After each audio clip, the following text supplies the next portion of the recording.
Halo adik-adik Smart Generation, apa kabar kalian semua? Semoga kabar kalian selalu baik dan sehat ya. Nah, pada kesempatan kali ini, perkenalkan, nama kakak Jelita Alfiolina Nurtian. Di sini kakak adalah instruktur Smart untuk mata pelajaran biologi. Nah, hari ini kita akan belajar tentang materi animalia. Tahukah kalian animalia itu apa? Pasti kalian sudah paham kan ya arti dari animalia. Oke, untuk lebih jelasnya kita simak video pembelajaran berikut ini.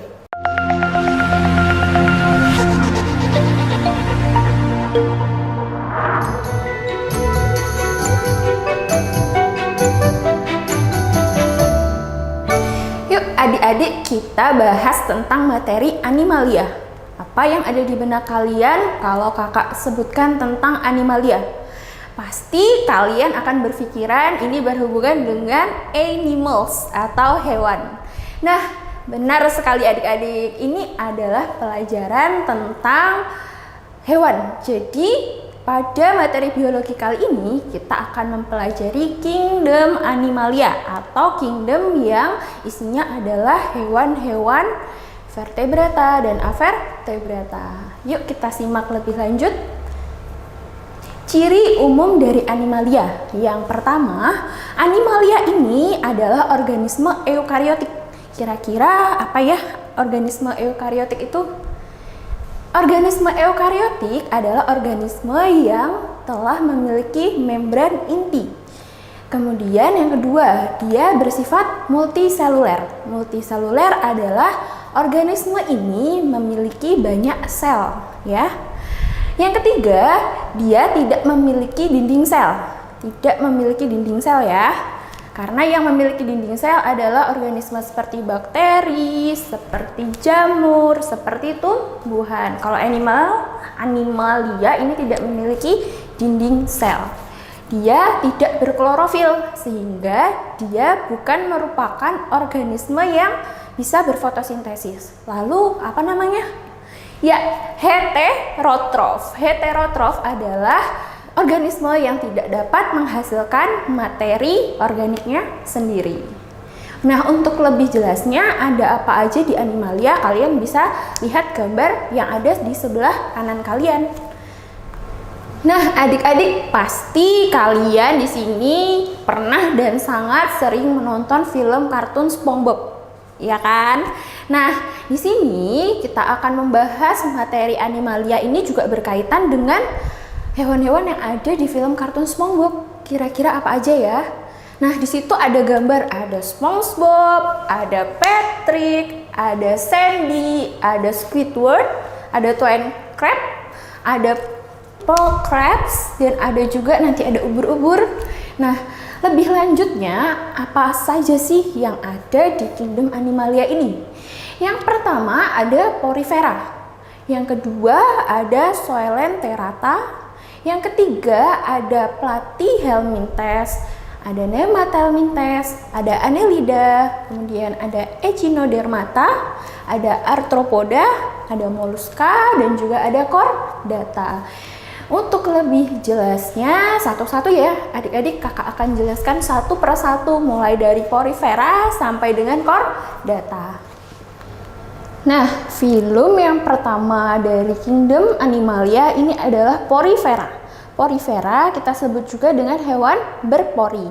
Porifera ini merupakan anggota dari kingdom animalia yang paling primitif karena dia hanya mempunyai lubang-lubang di dalam tubuhnya. Nah, tubuhnya ini berpori atau berlubang tadi ya. Nah, pori ini berfungsi untuk menangkap makanan yang berupa bakteri ataupun plankton-plankton yang ada di dalam air. Nah, kemudian khasnya dari si Porifera ini, Porifera memiliki sistem saluran air. Nah, karena Porifera itu hidup di ekosistem air laut sehingga dia memiliki tipe saluran air. Ada 3 tipe saluran air yang berbeda adik-adik. Yang pertama, yang paling sederhana adalah afkon. Kemudian yang kedua, yang lebih kompleks daripada askon adalah sikon atau sikonoid. Askonoid, sikonoid. Nah, yang ketiga yang paling kompleks dan berlekok-lekok saluran airnya, nah ini namanya leukon atau leukonoid. Nah, di tubuh porifera ini terdapat sel-sel. Ada yang pertama dari dalam keluar ya. Dari dalam yang pertama adalah koanosit yang adik-adik bisa lihat di sebelah kiri. Ini adalah yang ditunjukkan oleh warna merah. Koanosit ini berfungsi untuk mencerna makanan yang masuk ke dalam tubuh porifera. Yang kedua adalah mesoil atau mesoglea, ditunjukkan yang warna abu-abu ya, dia ada di bagian tengah, berfungsi untuk mengangkut makanan dan juga hasil metabolisme. Yang ketiga ada pinakosit. Pinakosit ini yang terletak di bagian paling luar dari tubuh porifera. Nah, fungsinya apa? Fungsinya adalah sebagai pelindung. Ada 3 kelompok dalam filum porifera. Adik-adik bisa lihat, ini ada gambarnya. Yang pertama ada Demospongia. Demospongia ini tersusun dari sponge atau spongia, ya. Yang kedua ada Hexatenilida yang tersusun dari silikat. Yang ketiga ada Calcarea. Calcarea tersusun dari zat kapur, jadi dia dibedakan menurut zat penyusunnya.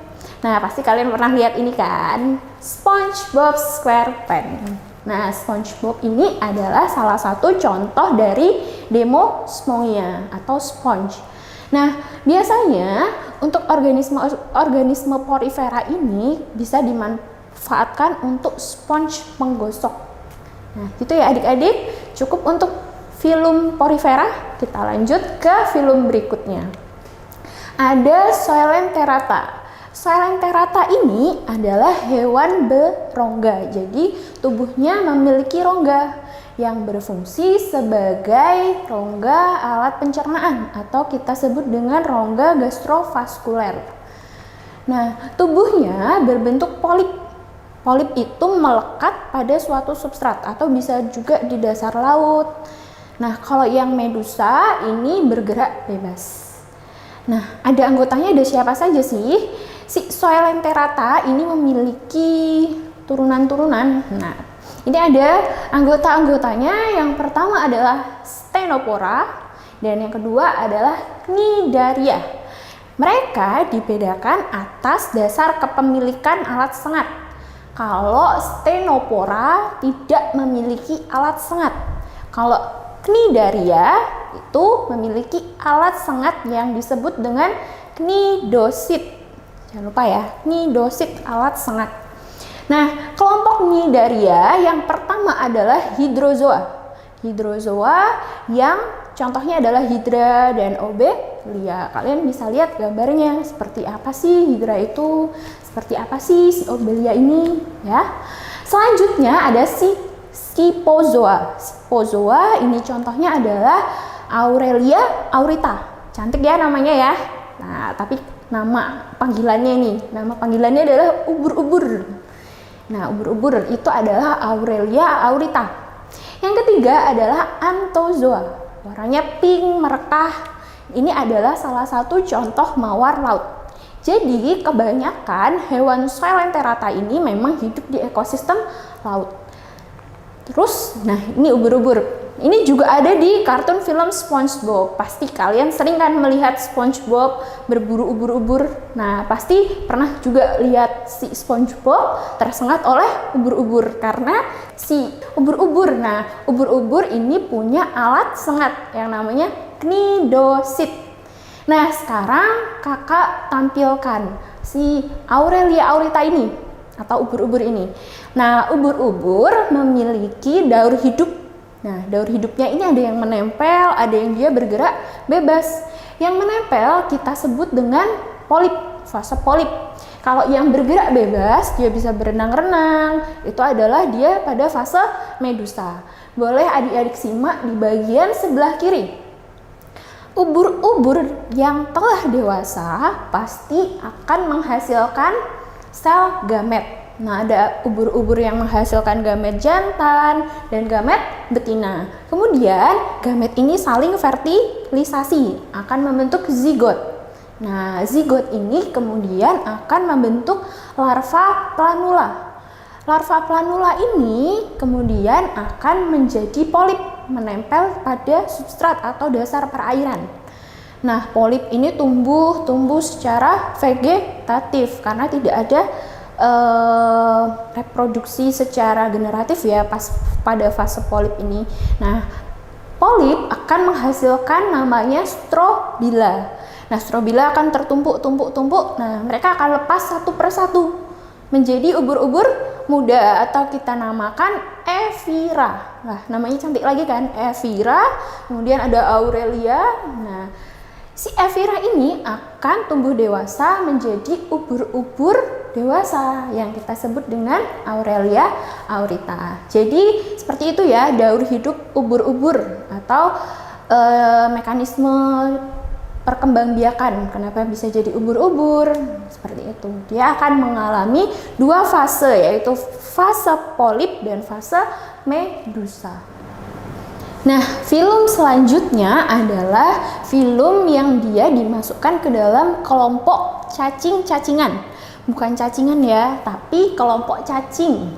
Nah, kelompok cacing ini ada yang pertama Platyhelminthes, yang kedua adalah Nematelminthes, yang ketiga adalah Annelida.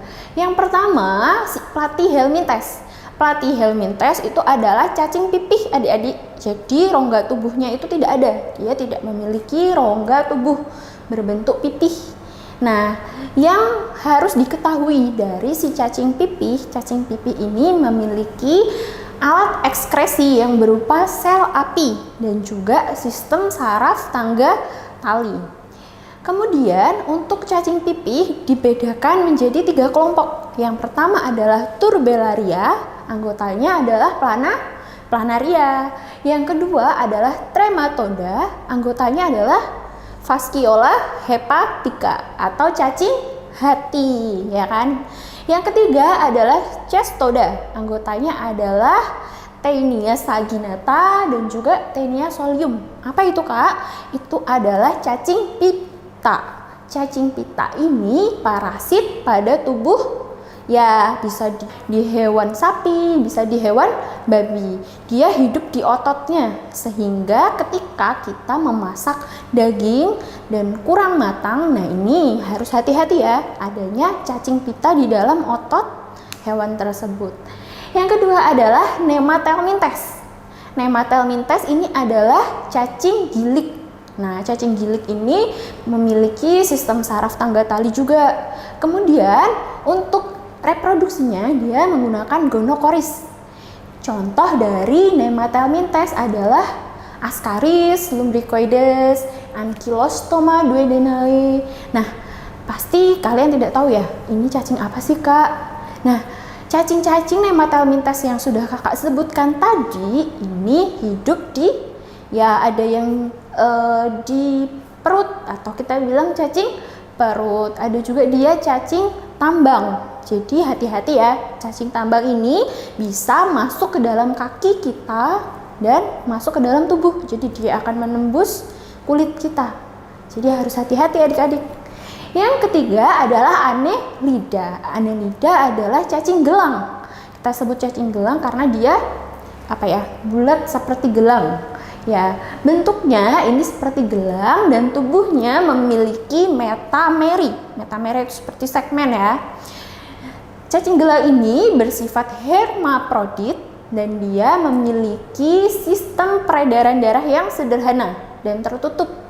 Contoh dari Annelida adalah Polychaeta atau Polychaeta. Yang contohnya di sini adalah Eunice viridis. Ada Oligochaeta. Contohnya adalah Lumbricus terrestris atau cacing tanah. Kemudian ada Hirudine. Hirudine ini adalah salah satu contoh yang tidak memiliki rambut. Jadi tadi dibedakan berdasarkan pemilikan rambut. Kalau Polychaeta dia punya banyak rambut. Kalau yang Oligochaeta dia punya sedikit. Kalau yang Hirudine dia tidak punya. Nah, Hirudine ini contohnya paling banyak kita jumpai. Misalnya ada pacet, ada lintah. Nah, ini adalah contoh dari Hirudinea yang masuk ke dalam filum Annelida. Jadi itu ya Dek tentang cacing-cacingan. Dia bisa hidup ada yang di laut, ada yang di tanah, di mana-mana. Gitu ya. Kita lanjutkan. Nah, filum selanjutnya adalah filum Echinodermata.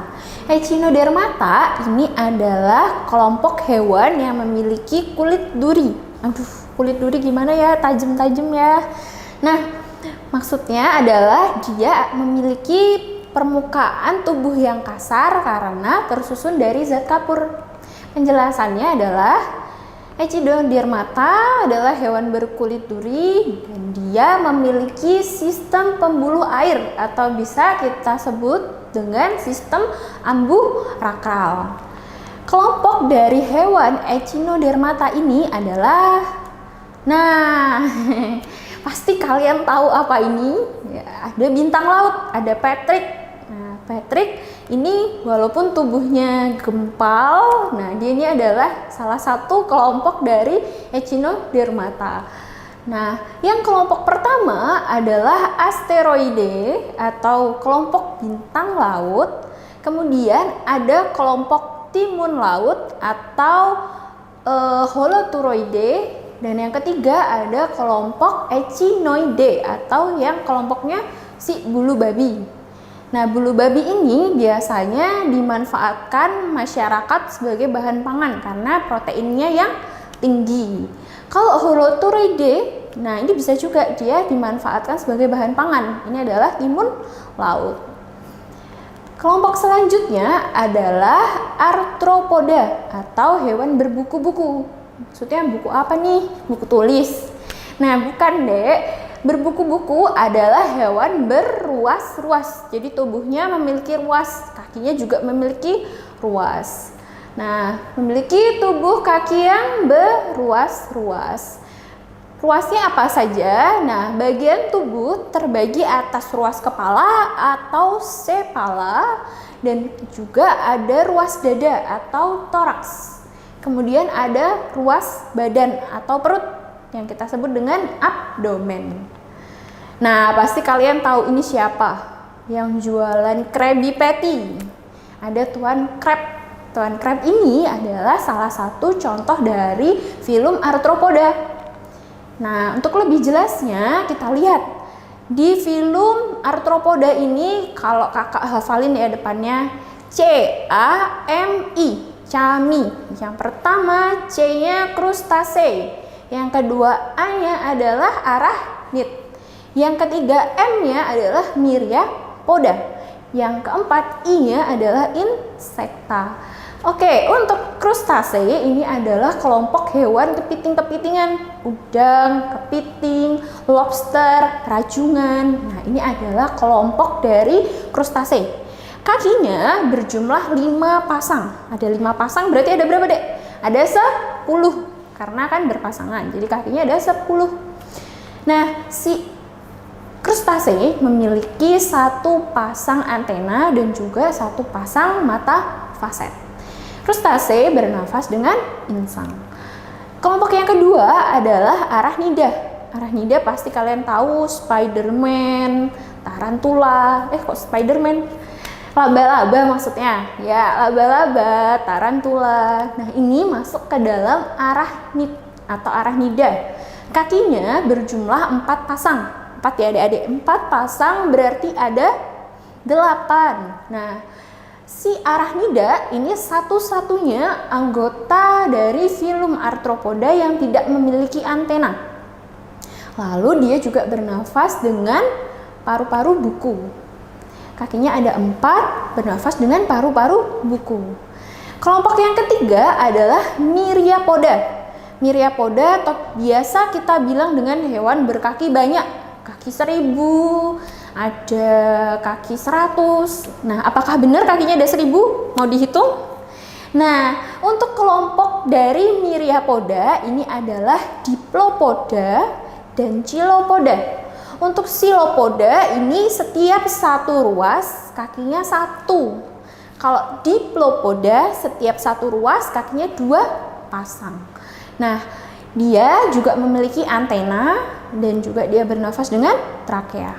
Nah, yang terakhir dari filum Arthropoda adalah insekta.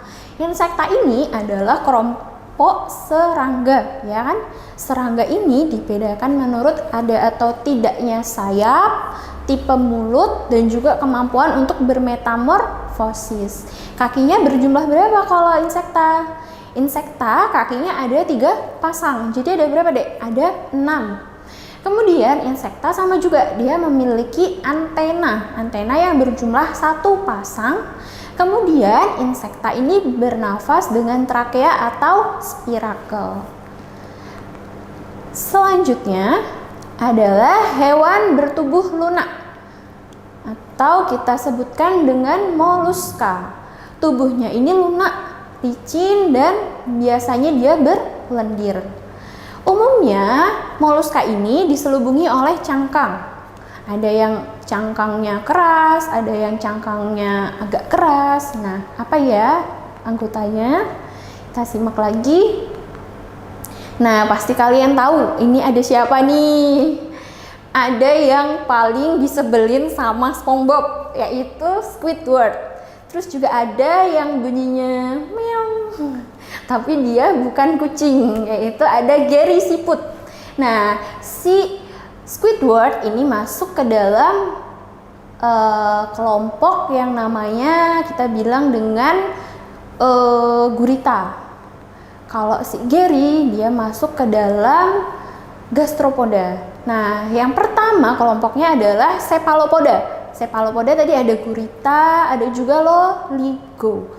Gurita itu yang Squidward, kalau loligo itu cumi-cumi yang biasa kalian makan kalau lagi di warung pengen order seafood. Nah, itu loligo, itu adalah cumi-cumi. Ingat-ingat ya, loligo cumi-cumi. Untuk yang kedua, gastropoda. Gastro itu adalah perut, poda itu kaki, berarti kakinya di perut, dia bergerak menggunakan perut. Apa anggotanya? Ya, siput. Yang ketiga, ini yang namanya paling banyak, yaitu ada Pelecypoda atau Lamellibranchiata atau juga Bivalvia. Pelecypoda itu kalau dia memiliki apa? Kaki yang pipih. Nah, kita lihat. Oh, yang pertama tadi ya, cephalopoda, kaki di kepala. Kaki di kepala, cephala itu adalah kepala, poda itu kaki. Cephalopoda berarti kaki di kepala. Nah, ini yang tadi gastropoda. Gastro itu perut, poda itu kaki, berarti kakinya di perut. Nah, ini adalah Pelecypoda atau kakinya pipih, dia bergerak dengan pelecypod. Atau bisa kita bilang dia adalah Lamellibranchiata, karena kalau tubuhnya ini, si Pelecypoda ini, kelompok Pelecypoda, tubuhnya itu berlamela atau berlembaran. Contohnya adalah kerang, remis, kerang-kerangan kan banyak tuh, kerang macam-macam, ada kerang mutiara, kerang darah, kerang hijau. Nah, kenapa dia dibilang bivalvia? Karena di itu 2, Dek. Valvia berarti dia punya 2 tangkup atau 2 tangkup cangkang, sehingga dia nama aliasnya banyak. Pelecypoda, aka Lamellibranchiata, aka Bivalvia, gitu ya. Lanjutnya, nah, filum selanjutnya dari Animalia ini adalah Chordata. Chordata merupakan kelompok yang paling kompleks di antara yang lain tadi yang sudah kakak jelaskan. Nah, kenapa? Karena dia memiliki chorda dorsalis. Kemudian dia juga memiliki sistem organ yang lebih kompleks. Ada apa saja ya di chordata ini? Nah, kelompok chordata bisa diklasifikasikan berdasarkan kepemilikan tulang tengkorak atau tidak. Kalau yang akrania, dia tidak memiliki tulang tengkorak. Anggota dari akrania ini adalah urochordata dan juga cephalochordata. Yang kedua, kelompok krania. Kelompok krania ini memiliki tempurung kepala atau tulang tengkorak. Nah, kelompoknya adalah vertebrata atau bisa kita sebut dengan hewan bertulang belakang. Nah, Ada apa saja di vertebrata ini? Nah, kakak biasanya sebutnya param, Pisces, amfibi, reptil, aves, dan mamalia. Kelompok yang pertama yaitu Pisces. Pisces ini adalah berisi vertebrata akuatik. Nah, kalau kalian tahu ikan-ikanan, ikan semuanya masuk ke dalam kelompok Pisces. Untuk ikan kemudian diklasifikasikan juga menjadi dua, yaitu Osteichthyes dan juga Chondrichthyes. Osteichthyes adalah ikan bertulang sejati dan juga yang Chondrichthyes adalah ikan bertulang rawan. Ikan memiliki dua ruang jantung, hanya ada bilik dan ada serambi. Kemudian ikan ini tubuhnya ditutupin oleh apa, Adik? Oleh sisik. Pasti kalian sering kan melihat sisik ikan. Nah, sisik dan juga tubuhnya licin. Ikan adalah hewan poikiloterm atau hewan berdarah dingin. Maksudnya gimana kakak hewan berdarah dingin itu? Kalau kita pegang jadi dingin atau gimana? Bukan, jadi maksudnya gini Dek. Hewan berdarah dingin ini memiliki suhu tubuh yang relatif berubah-ubah. Misalnya, pada perairan yang hangat, maka tubuhnya akan ikut hangat. Kalau di perairan yang lebih dingin, maka tubuhnya akan ikut jadi dingin. Jadi suhu tubuhnya berubah-ubah. Nah, ikan ini reproduksinya adalah dengan ovipar atau bertelur dengan fertilisasinya eksternal. Jadi ikan betina ini kalau sudah waktunya dia untuk bertelur, dia akan memijah dan kemudian dia kasih kode ke jantannya, "Hei, aku sudah memijah." Kemudian si jantannya akan datang ke telurnya untuk membuahi. Jadi dibilang fertilisasi eksternal atau fertilisasinya di luar tubuh induk. Untuk kelompok yang kedua adalah amfibi. Amfibi biasanya hidup di dua tempat, yaitu darat dan air. Contoh amfibi, iya, ada katak, ada kura-kura.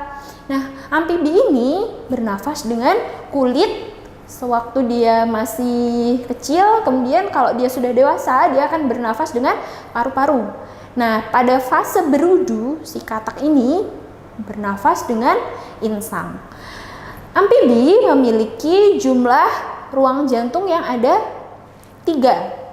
Ada ruang jantungnya 3, kemudian amfibi ini merupakan sama seperti ikan, hewan poikiloterm dan juga dia ovipar. Kelompok selanjutnya adalah hewan reptil. Hewan reptil ini adalah hewan melata. Ya kan pernah dengar hewan reptil adalah hewan melata. Contohnya adalah buaya, ada ular, ada komodo. Nah, reptil ini sebagian reptil hidupnya di darat. Dia memiliki ruang jantung berjumlah 4. Nah, dia yang 4 ya, organisme pertama dengan jumlah ruang jantung 4. Tetapi sekatnya belum sempurna. Lalu, hewan reptil ini adalah kelompok hewan poikiloterm atau hewan berdarah dingin.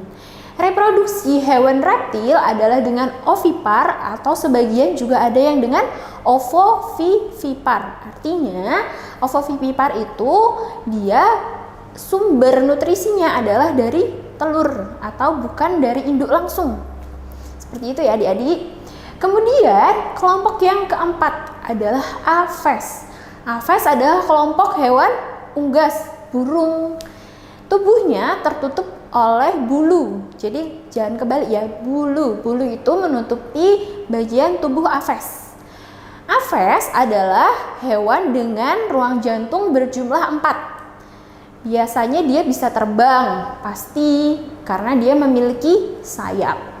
Terus dia adalah hewan homoioterm. Nah, kebalikan tadi ada poikiloterm, ya ini ada homoioterm. Homoioterm adalah hewan dengan suhu tubuh tetap atau berdarah hangat. Jadi misalnya nih penjelasannya, kalau si hewan ini berada di wilayah yang suhunya relatif rendah, maka tubuhnya tidak terpengaruh oleh suhu di sekitarnya. Tubuhnya akan terus hangat. Dan juga misalnya di daerah yang panas, tubuhnya akan juga tidak menjadi lebih panas, tetapi akan tetap. Jadi Homo iotherm adalah hewan berdarah panas dengan suhu tubuh tetap. Aves bereproduksi dengan bertelur atau ovipar. Nah, kelompok terakhir dari vertebrata adalah mamalia. Mamalia ini paling banyak kita jumpai di lingkungan sekitar kita, termasuk manusia. Manusia adalah salah satu contoh dari organisme mamalia. Ciri dari mamalia ini adalah dia memiliki kelenjar susu atau glandula mamae, sehingga disebut mamalia. Ada juga ciri lainnya bahwa permukaan tubuhnya ditutupi oleh rambut. Jangan salah ya, rambut. Kita tidak punya bulu, kita punyanya rambut. Kemudian mamalia memiliki daun telinga, beruang jantung berjumlah 4, dan juga termasuk Homo iotherm. Mamalia bereproduksi dengan vivipar atau melahirkan. Jadi nutrisi yang didapatkan oleh anak itu langsung dari induknya, itu adalah vivipar.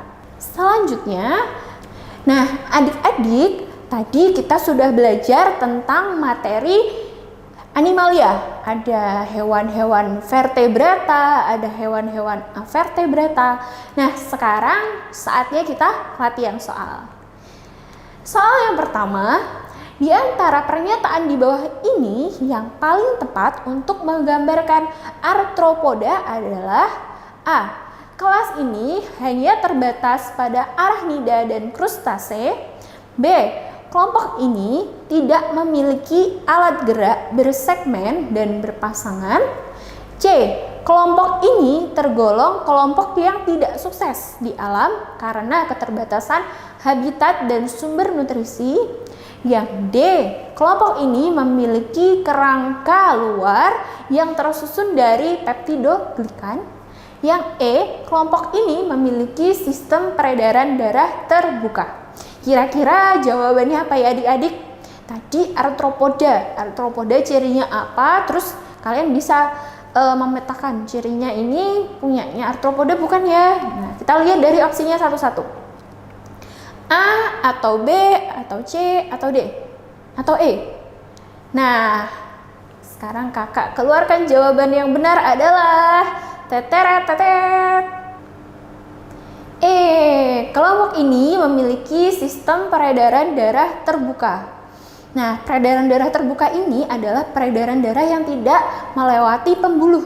Jadi disebut dengan peredaran darah terbuka. Kenapa tidak A jawabannya, Kak?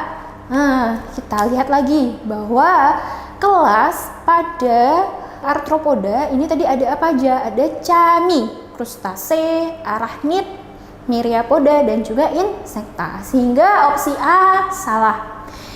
Opsi B, kelompok ini tidak memiliki alat gerak bersegmen. Nah, justru dia memiliki alat gerak bersegmen atau beruas-ruas atau berbuku-buku. Yang C, kelompok ini tergolong ke dalam kelompok yang tidak sukses di alam karena keterbatasan. Enggak juga ya, karena kita kan masih sering menjumpai banyak arthropoda yang hidup di sekitar kita. Apalagi di ekosistem laut ada, darat ada. Berarti C salah ya. Opsi D, kelompok ini memiliki kerangka yang tersusun dari peptidoglikan. Nah, kerangka tubuh dari arthropoda itu memang keras ya. Tetapi diingat lagi, dia tersusun dari zat kitin. Nah, kenapa peptidoglikan bukan? Nah, karena peptidoglikan adalah penyusun dari dinding sel bakteri. Ya, jadi opsi D salah. Sudah paham ya tentang materi arthropoda? Kita lanjutkan ke soal berikutnya. Soal selanjutnya, ditemukan organisme dengan ciri-ciri sebagai berikut. Yang pertama, tubuhnya memiliki sisik. 2. Rangka tersusun oleh endoskeleton. Yang ketiga, bertulang belakang. Yang keempat, bernafas dengan insang. 5. Tipe reproduksinya ovipar. Di dalam klasifikasi makhluk hidup, organisme yang memiliki ciri-ciri tersebut masuk ke dalam kelas A. Chondroichthyes, B. Pisces, C. Reptil, D. Aves, E. Mamalia. Ayo, tadi sudah kakak jelaskan ciri-ciri dari kelompok-kelompok ini. Ada apa aja ya? Ada Pisces, ada reptil, ada Aves, ada Mamalia. Kira-kira ya jawabannya adalah Pisces. Pisces ini memiliki tubuh yang tertutup dengan sisik. Kemudian dia memiliki endoskeleton atau rangka dalam dan juga bertulang belakang karena dia masuk ke dalam kelompok vertebrata. Bernafas dengan insang dan juga reproduksinya dengan ovipar. Nah, soal selanjutnya ini adalah soal sebab akibat. Jadi ada pernyataan pertama dan pernyataan kedua. Pernyataan pertama, ledakan populasi ubur-ubur dari filum porifera dapat mengganggu kesehatan para perenang di pantai. Sebab ubur-ubur memiliki sel-sel penyengat yang disebut dengan nematokis dan dapat menyebabkan gatal pada kulit. Nah, kira-kira benar atau salah? Kita harus tahu pernyataan pertama ini benar atau enggak. Nah, pernyataan kedua juga benar atau enggak. Cara menjawab untuk soal sebab akibat adalah dengan memperhatikan pernyataannya benar atau salah atau berhubungan atau tidaknya. Opsi A, jika pernyataan benar, alasan benar, dan keduanya saling berhubungan. Pernyataan B, jika pernyataannya benar, alasannya benar, namun mereka tidak saling berhubungan. Yang C, pernyataannya benar, alasannya salah. Yang D, pernyataannya salah, alasannya benar. Yang E, pernyataannya salah, alasannya salah. Nah, kita lihat lagi soalnya. Ledakan populasi ubur-ubur dari filum porifera dapat mengganggu kesehatan para perenang di pantai. Tadi ubur-ubur ini masuk ke dalam kelompok Cnidaria, memiliki sel-sel alat sengat yang disebut dengan cnidosit, sehingga dia kalau misalnya ada ledakan populasi di pantai akan mengganggu perenang, akan menjadi penyengat-penyengat bagi si perenang. Ya, jadi pernyataan ya benar. Sekarang kita lihat pernyataannya seperti yang sudah ditampilkan. Sebab, nah kenapa ada pernyataan itu? Ada sebabnya tidak? Sebabnya, ubur-ubur memiliki sel-sel penyengat yang disebut dengan nematokis dan dapat menyebabkan kulit gatal. Benar, ubur-ubur memiliki penyengat? Betul, atau tadi jawabannya benar. Mereka akan saling berhubungan, sehingga kita jawabnya A. Jadi, kenapa ledakan populasi ubur-ubur dapat mengganggu? Ya karena ubur-ubur punya sel penyengat yang disebut dengan nematokis. Jadi jawabannya A. Nah, adik-adik semua, tadi kita sudah belajar tentang materi animalia. Kita sudah juga latihan soal ya. Nah, sekarang saatnya kita menyudahi sesi belajar kita hari ini. Semoga apa yang kakak sampaikan bisa bermanfaat buat adik-adik semua. Jangan lupa kakak ingatkan ya pada adik-adik untuk selalu subscribe channel Primagama dan update terus video terbarunya dengan nyalakan loncengnya. Oke? Nah, saatnya kakak undur diri. Sampai jumpa di video selanjutnya. Salam Primagama. Primagama siap, Primagama smart, dan Primagama terdepan dalam prestasi.